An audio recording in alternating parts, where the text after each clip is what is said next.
ஆண்டவர் இயேசு கிறிஸ்துவுக்குள் அன்புமிக்க சகோதரிகளே, சகோதரர்களே, உங்கள் அனைவரையும் ஜோமிக்ஸ் ஆன் பைபிள் என்னும் யூடியூப் சேனலுக்கு வருக என்று மிகுந்த அன்புடன் வரவேற்கின்றேன். நாம் வருகிற ஞாயிற்றுக்கிழமை அனைத்துலகின் அரசர் கிறிஸ்து இயேசுவினுடைய பெருவிழாவை கொண்டாடுகின்றோம். இந்த ஞாயிற்றுக்கிழமைக்குரிய வாசகங்களின் சிந்தனைகளை உங்களோடு பகிர்ந்து கொள்வதிலே நான் மட்டில்லா மகிழ்ச்சி அடைகிறேன். இந்த பதிவு இன்று சனிக்கிழமை காலையில் தான் ஏற்றப்படுகிறது. காரணம், இந்த வாரம் முழுவதும் தூத்துக்குடி மறைமாவட்ட குருக்கள் 81 பேருக்கு ஆயரோடு இணைத்து நான் தியானம் வழங்கினேன். அந்த தியானம் உங்களுடைய இறைவேண்டலாலும் மிகச் சிறப்பாக அது அமைந்தது. அதற்காக இறைவனுக்கு நன்றி செலுத்துகிறேன். இன்றுதான் திரும்பியுள்ள காரணத்தினால் இந்த பதிவை இப்பொழுது ஏற்றுகிறேன். இனி வரக்கூடிய நாட்களில் பதிவுகள் உங்களுக்கு வியாழக்கிழமைகளில் கிடைக்கும் என்பதனை உறுதிவிட முதலில் தெரிவித்துக் கொள்ளுகிறேன். உங்களுடைய ஒத்துழைப்பிற்கும் அன்புக்கும் நெஞ்சம் நிறை நன்றியை மீண்டும் தெரிவித்துக் கொள்ளுகிறேன். இந்த சேனலை குறித்து உங்கள் நண்பர்களுக்கும் சொல்லுங்கள். நீங்களும் பாருங்கள். உங்களுடைய விமர்சனங்களை எங்களுக்கு பதிவு செய்யுங்கள். நன்றி. அன்புமிக்கவர்களே, இன்றைய திருநாளுக்குரிய வாசகங்கள். முதல் வாசகம் சாமுவேல் 2ஆம் நூல் 5ஆம் அதிகாரம் 1 முதல் 3 முடிய உள்ள வசனங்கள். இந்த வாசகத்தில் வடக்கு இஸ்ரவேலர், அதாவது 10 குலத்தவர் தாவீதிடத்திலே வந்து, நீரே எங்களுக்கு அரசராக இரும், சவுல் அரசராக இருந்த காலத்திலும் நீர்தான் எங்களுக்கு தலைவராக இருந்திருக்கிறீர், இப்பொழுது நீரே எங்களை ஆட்சி செய்யும், ஆண்டவருடைய திருவுளம் இது என்று சொல்லி தாவீதை அவர்கள் வரவேற்கிறார்கள். தாவீதுக்கு அருள் பொழிவு செய்கிறார்கள். எப்ரோனில் தாவீது அரசராக ஆட்சி செய்கிறார். 12 குலத்தவருக்கும் பேரரசராக அவர் அருள் பொழிவு செய்யப்படுகிறார். அந்த நிகழ்ச்சி இன்றைக்கு நமக்கு முதல் வாசகமாக தரப்படுகிறது. இன்றைய 2ஆம் வாசகம் திருத்தூதர் பவுல் கொலோசையருக்கு எழுதிய முதல் திருமுகம் 12 முதல் 20 முடிய உள்ள வசனங்கள். தொடக்க கால திரு அவையில் ஒரு பாடலாக இருந்த இந்த பாடலை எடுத்து தன்னுடைய இறையலுக்காக பவுலடியார் அழகாக கையாளுகிறார். இயேசு இந்த பிரபஞ்சம் முழுவதற்கும், உலகம் முழுவதற்கும் தலைவர், அரசர், படைப்பிற்கெல்லாம் அவர் தலைவர் என்கிற ஒரு பிரம்மாண்டமான கருத்தினை அவர் இங்கே மிக அழகாக முன்வைக்கிறார். ஏற்கனவே பவுல் சொல்லியிருப்பார், படைப்பு முழுவதும் பேறுகால வேதனை வருகிறது, படைப்பில் இருக்கிற அனைத்தும் மீட்புக்காக இயங்குகிறது. இப்பொழுது அந்த இயேசு படைப்பனைத்திற்கும் தலைவராக, அரசராக அவர் இருக்கிறார் என்று அவர் மிக அழகாக அதில் குறிப்பிடுகிறார். இன்றைய நற்செய்தி லூக்கா எழுதிய நற்செய்தி 23ஆம் அதிகாரம் 35 முதல் 43 முடிய உள்ள வசனங்கள். ஆண்டவர் இயேசு சிலுவையில் தொங்குகிற காட்சி, கேலியும் பரிகாசமும் அங்கு நிறைந்திருக்கிறது. அந்த சூழலில் அவர் தன்னை நோக்கி மன்றாடிய நல்ல கள்வனுக்கு விண்ணகத்தில் இடமளிப்பதாக அவர் சொல்லுகிறார். அன்புமிக்கவர்களே, நம் ஆண்டவர் இயேசுவுக்கு பல அடைமொழிகள், பல பண்பு நலன்கள், பல பெயர்கள் சூட்டப்படுகின்றன. அவர் மீட்பராய் இருப்பதால் அவரை இயேசு என்கிறோம். அவர் அருள் பொழிவு செய்து அனுப்பப்பட்டதால் அவரை கிறிஸ்து அல்லது மெஸ்ஸியா என்று நாம் சொல்லுகின்றோம். அவர் நம்முடன் என்றென்றும் வாழ்வதால், இருப்பதால் அவரை இம்மானுவேல் என்று நாம் குறிப்பிடுகின்றோம்.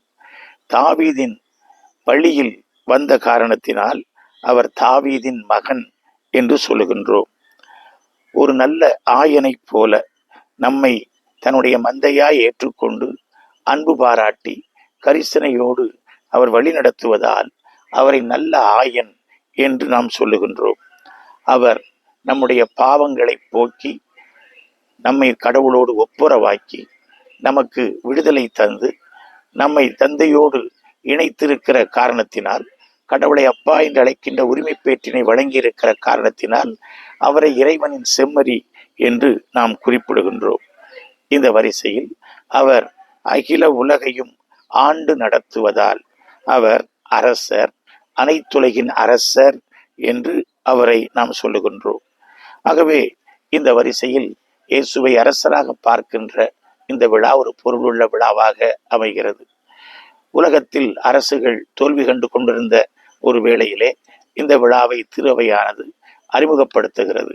உலகத்தில் எங்கும் போர்கள், போராட்டங்கள், சண்டைகள், சச்சரவுகள், வெடிச்சத்தங்கள், இழப்புகள், இரத்தங்கள் என்று மாபெரும் இழப்பை மனிதகுலம் சந்தித்துக் கொண்டிருந்த வேளையிலே இந்த அரசர்களுக்கெல்லாம் மாற்றாக மிகச்சிறந்த ஒரு அரசராக, மாற்று சிந்தனை கொண்ட ஒரு அரசராக, மாற்று வழிகளில் நம்மை அரசாள வருகிறவராக இயேசுவை முன்வைக்கின்ற இந்த விழா ஒரு பொருத்தமான விழாவாக அமைகிறது.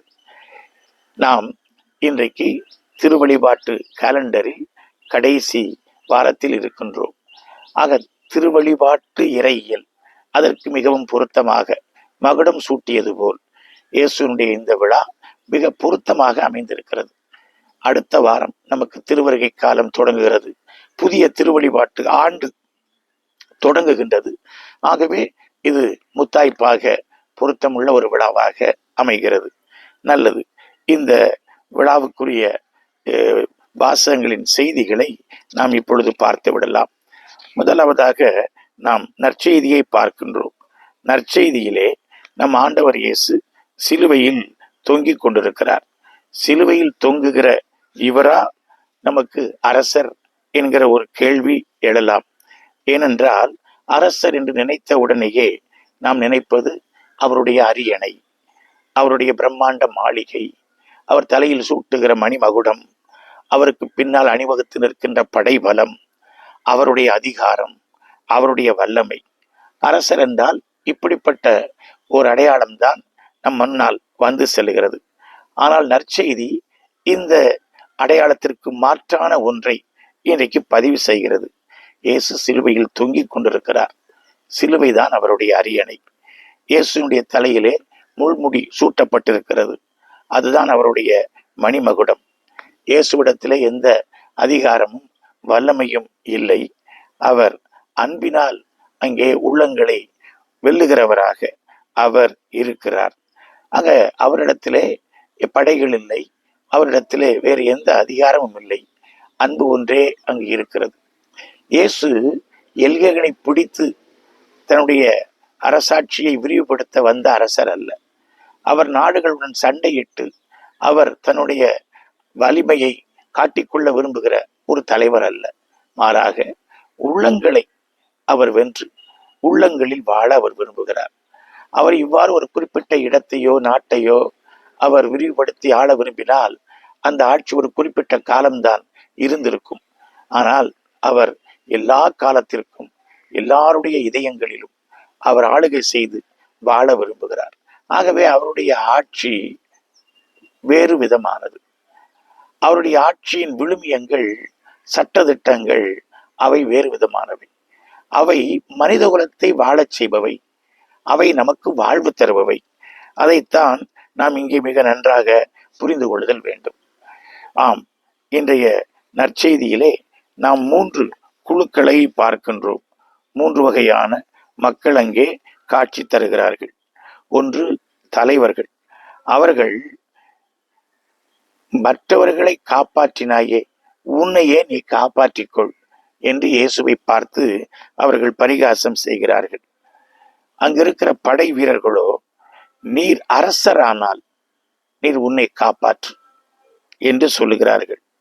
அங்கு இருக்கிற அந்த கெட்ட கள்வனோ, முதலில் உன்னை காப்பாற்றி எங்களையும் காப்பாற்று, பிறகு பார்க்கலாம் என்பதை போல அவன் சொல்லுகிறான். ஆக 3 வகையான மக்களும் ஆண்டவருடைய அந்த நிலையை பார்த்து கேலி செய்கிற ஒரு பண்பினை பார்க்கிறோம். இவர்கள் எதிர்பார்ப்பது என்ன? அரசர் என்பவர் ஆற்றலோடு இருக்க வேண்டும். அரசர் என்பவர் தன்னை காப்பாற்றிக் கொள்ள வேண்டும். அரசர் என்பவர் மக்களையும் காப்பாற்ற வேண்டும் என்று அவர் எதிர்பார்க்கிறார்கள். ஆனால் அங்கே நாம் பார்க்கிறோம், நல்ல கள்ளன் தீஸ்மாஸ் என்று நாம் வரலாற்றில் அவருடைய பெயரை அறிகிறோம். அவர் வேறுபட்ட விதத்திலே சொல்லுகிறார். அந்த கள்வனை பார்த்து வாயை மூடு, ஏனென்றால் அவர் குற்றமற்றவர், அவர் மாசு மறுவற்றவர், அவரிடத்திலே எந்த குற்றமும் காணவில்லை. நீயும் நானும் பாவம் செய்திருக்கிறோம், அதற்குரிய தண்டனையை பெற்றிருக்கிறோம். ஆனால் அவரோ இதோ மாசற்றவர், இந்த தண்டனையை பெற்றிருக்கிறார் என்று அவன் சொல்லுகிறார். அவ்வாறு சொல்லுகிற இடத்திலே இந்த வார்த்தையை கவனியுங்கள். என்ன சொல்லுகிறார்? உனக்கு இறை அச்சம் இல்லையா? மனசாட்சி இல்லையா? தெய்வ பயம் இல்லையா என்று கேட்கிறான். ஒரு நல்ல கள்ளனுக்கு எப்படிப்பட்ட சாகர நேரத்துல ஒரு இதயம் இருக்கிறது பாருங்க. இன்றைக்கெல்லாம் மனசாட்சி இல்லாமல், இறை அச்சம் இல்லாமல், தெய்வ பயம் இல்லாமல் வாழுகிற ஒரு மக்கள் கூட்டத்தை நாம் பார்க்கிறோம். ஆகவேதான் அவர்கள் நல்ல அரசர் யார், நல்ல தலைவர் யார், நல்ல வழிகாட்டி யார் என்பதை தெரிந்து கொள்ளாமல் வாழ்க்கையில் அவர்கள் தடுமாறுகிறார்கள். வாழ்வின் விளிம்பில் கடைசி கட்டத்தில் நிற்கிற அவன் சரியான ஒரு முடிவை அவன் எடுத்தான். ஆண்டவரை நோக்கி ஒரு விண்ணப்பத்தை வைக்கிறான். ஆண்டவரே, விண்ணரசின் மாட்சியில் நீர் வருகிற பொழுது என்னையும் நினைவு கூர்ந்தருளும். விண்ணரசின் மாட்சியில், ஏனெல்லாம் அவனுக்கு தெரிந்திருக்கிறது, இயேசு இந்த மண்ணகத்தை அரசாள வரவில்லை, மாறாக விண்ணக அரசாட்சி நிலைநாட்ட வந்திருக்கிறார்.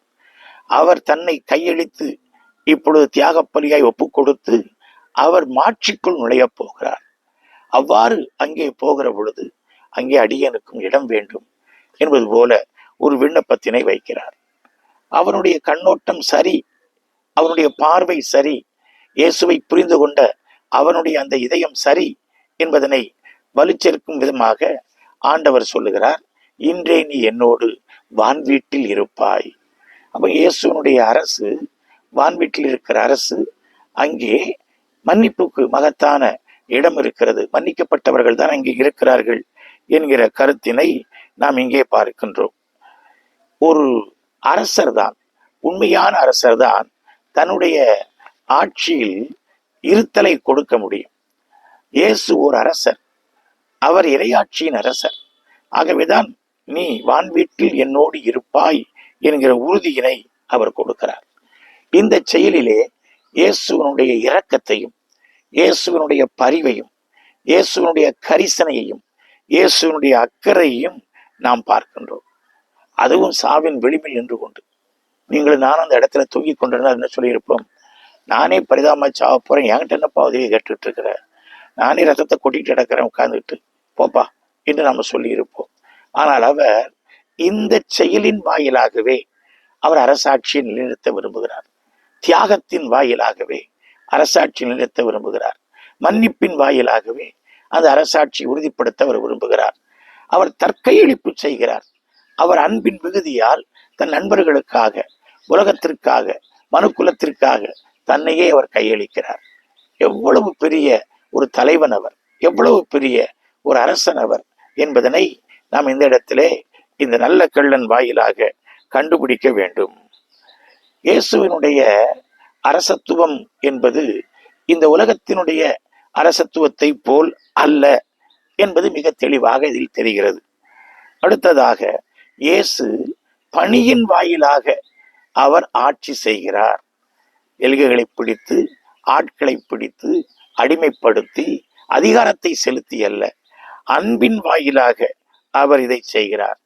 மானிட மகன் பணி பெறுவதற்கல்ல, பணி புரிய வந்தேன் என்று சொன்னது இங்கே தெளிவாக தெரிகிறது.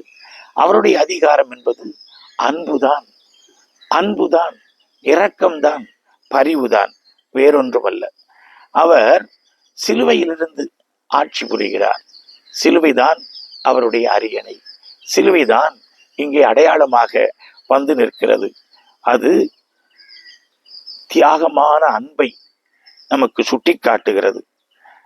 அது சட்டத்தை கடந்த கையளித்தலை நமக்கு கோடிட்டு காட்டுகிறது. இயேசுவனுடைய இந்த ஆட்சி என்பது ஏதோ இங்கே இருக்கக்கூடிய மனிதர்களுக்கு, மனுக்குலத்திற்கு மாத்திரம் அல்ல. ஆகவே இன்றைய 2ஆம் வாசகம் அழகாக சொல்லித் தருகிறது. கண்ணுக்கு புலப்படாத கடவுளுடைய அடையாளமாக, உருவமாக இயேசு இருக்கிறார். அந்த கடவுளை, அந்த கடவுளின் அன்பை, இரக்கத்தை, பரிவை நமக்கு காட்டுகிற கண்ணாடியாக இயேசு இருக்கிறார். அவர் இந்த பிரபஞ்சம் முழுவதையும் தன்னில் இணைத்திருக்கிறார். இந்த பிரபஞ்சம் அனைத்திற்கும் அவர் தலைவராக இருக்கிறார். சிலுவையில் அனைத்தையும் அவர் ஒப்புரவாக்குகிறார் என்று சொல்லுகிறார். இன்றைய 2ஆம் வாசகத்திலே இந்த முதல் 2 வசனங்களை நாம் பார்க்க வேண்டும். அவர் இறை மக்களுக்கான ஒளியான உரிமை பேற்றில் பங்கு பெற உங்களை தகுதி உள்ளவர்கள் ஆக்கியுள்ளார். அவரே இருளின் அதிகாரத்திலிருந்து நம்மை விடுவித்து தம் அன்பார்ந்த மகனின் ஆட்சிக்கு உட்படுத்தினார். வார்த்தைகளை பாருங்கள். இருளின் அதிகாரத்திலிருந்து நம்மை விடுவித்து தம் அன்பார்ந்த மகனின் ஆட்சிக்கு உட்படுத்தினார். அம்மகனால் தான் நாம் பாவ மன்னிப்பாகிய மீட்பை பெறுகிறோம்.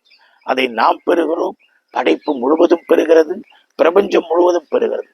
ஆகவேதான் இயேசுவை காஸ்மிக் கிரைஸ்ட், பிரபஞ்சத்தின் மெசியா என்று நாம் குறிப்பிடுகிறோம். ஆகவே இந்த பிரபஞ்சம் முழுவதற்குமான ஒரு மாபெரும் தலைவராக, ஒரு மாபெரும் வழிகாட்டியாக, ஒரு மாபெரும் மெசியாவாக இயேசு விளங்குவது இங்கே மிக அழகாக தெரிகிறது. இந்த இயேசுடைய இறையாட்சியில் நாம் எப்படி பங்கு பெற முடியும்? இன்றைய முதல் வாசகத்தில் நாம் கேட்டதைப் போல இந்த 10 குலத்தவரும் தாவீதிடத்திலே வந்து, நீர் எங்களுக்கு அரசராக இரும், நீர் எங்களை வழி நடத்தும், முற்காலத்தில் கூட அப்படித்தான் இருந்தீர், இப்பொழுது நாங்கள் எங்களை உமக்கு நாங்கள் அடிமைப்படுத்துகிறோம், உம்முடைய பிரஜைகளாக எங்களை நீர் ஏற்றுக்கொண்டு வழி நடத்தணும். தாவீது அருள்பொழிவு செய்யப்படுகிறார். நாம் நம்மை இயேசுவுக்கு கையளிக்க வேண்டும். இயேசுவே வாரும், எங்கள் இதயங்களில் வாழும். இயேசுவே வாரும், எங்கள் இல்லத்தின் தலைவராக ஆளுகை புரியும். இயேசுவே வாரும், எங்கள் தலைவராக, வழிகாட்டியாக, அரசராக நீரே இருந்து வழி நடத்தும் என்று சொல்லி நாம் அவரிடத்திலே கேட்க வேண்டும். இயேசுவினுடைய இந்த அரசத்துவத்துக்கான இந்த சண்டை அல்லது இந்த போர் என்பது வெளியே நடப்பது அல்ல, அது மனதுக்குள்ளே நடக்கிறது, நன்மைக்கும் தீமைக்குமாய் நடக்கிறது. நம்முடைய நம்முடைய அம்பிஷன்ஸ், நம்முடைய ஆசைகளில், நம்முடைய அடிமைத்தனங்களில், நம்முடைய மன்னிக்க முடியாத பண்புகளில், நம்முடைய உறவுகளின் சிக்கல்களில், நம்முடைய காலத்தில், நம்முடைய பணத்தில், நம்முடைய நேரத்தில் ஒரு போராட்டம் இருக்கிறது. இதை நாம் கிறிஸ்துவுக்கு கையளித்து இறையாட்சியின் விழுமியங்களை நாம் உள்வாங்குவதில் தான் அந்த போர் வெற்றி பெறுகிறது என்று நாம் சொல்லுதல் வேண்டும். இயேசு பிரபலமாக விரும்பியதில்லை. இயேசு அதிகார குவியலை தன்னிடத்தில் வைத்திருக்க விரும்பியதில்லை. இயேசு பணத்தை நம்பியதில்லை. இயேசு புகழை விரும்பியதில்லை.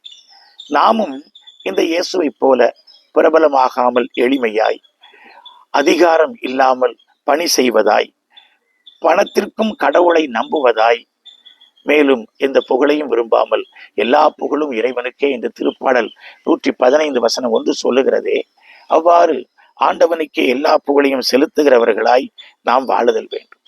உண்மைக்கு சான்று பகர வேண்டும், நீதிக்கு துணை நிற்க வேண்டும், இரக்கத்தை பொழிகிறவர்களாக இருக்க வேண்டும், மன்னிப்பை வழங்குதல் வேண்டும், புனிதத்தை நாம் தேட வேண்டும், இதயத்திலே கரிசனை, அக்கறை, மனித நேயம், மனிதாபிமானம் உடையவர்களாக நாம் வாழுதல் வேண்டும். இதுதான் இந்த இறையாட்சியினுடைய பண்புகள் என்பது மிக நன்றாக நமக்கு தெரிகிறது. ஆகவே இயேசுவே வாரும், இயேசுவே என்னை ஆட்கொள்ளும், இயேசுவே என்னை நினைவு கூர்ந்தருளும், இயேசுவே எனக்கும் வான்வீட்டில் உம்முடைய இறையாட்சியில் இடம் அளித்தருளும் என்று அந்த நல்ல கல்வனை போல இந்த நாளிலே நாம் அவரிடத்திலே மன்றாடுவோம். இன்றைக்கு நாம் பார்க்கிற நம்முடைய குடும்பங்கள், நம்முடைய அன்பியங்கள், நம்முடைய பங்குகள், ஏன் நம்முடைய சமூகங்கள் எல்லாம் குழப்பங்கள், பிரச்சனைகள் நிறைந்ததாக இருக்கிறது. மன்னிப்பு அது கெட்ட வார்த்தை, மன்னிப்பு எனக்கு பிடிக்காத வார்த்தை என்று நிறைய பேர் சொல்லிக் கொண்டு அலைகிறார்கள். அதனால் வாழ்வு இல்லை, அதனால் மனிதர்கள் வாழப்போவதில்லை. முதல் வாசகத்திலே நாம் பார்க்கிறோம், 12 குலத்தவரையும் ஒருங்கிணைத்த பேரரசர். ஒற்றுமை, அதை அவர் விரும்புகிறார். எல்லாரும் இணைந்திருக்க வேண்டும் என்று ஆண்டவர் விரும்புகிறார். ஆகவே நாம் அந்த விழுமியங்களுக்கு நம்மை கையளித்தல் வேண்டும். கையளித்து நாம் இறையாட்சியின் அமைதியை உள்ளத்தில் பெற்றுக்கொள்ள இந்த விழா நமக்கு அழைப்பு விடுக்கிறது என்று சொன்னால் அது மிகையாகாது. ஆகவே இந்த நாளின் பொருளை உள்ளத்தில் உணர்ந்தவர்களாக இயேசு கிறிஸ்துவை அரசராக நம்முடைய வாழ்வில், நம்முடைய இல்லத்தில், நம்முடைய ஆளுகைக்குட்பட்ட அனைத்திலும், ஏன் இந்த பிரபஞ்சம் முழுவதிலும் அவரை தலைவராக நாம் ஏற்றுக்கொண்டு வையத்துள் வாழ்வோமாக. உங்கள் அனைவருக்கும் இயேசு கிறிஸ்து அனைத்துலகின் அரசர் பெருவிழா நல்வாழ்த்துக்கள். ஆமென்.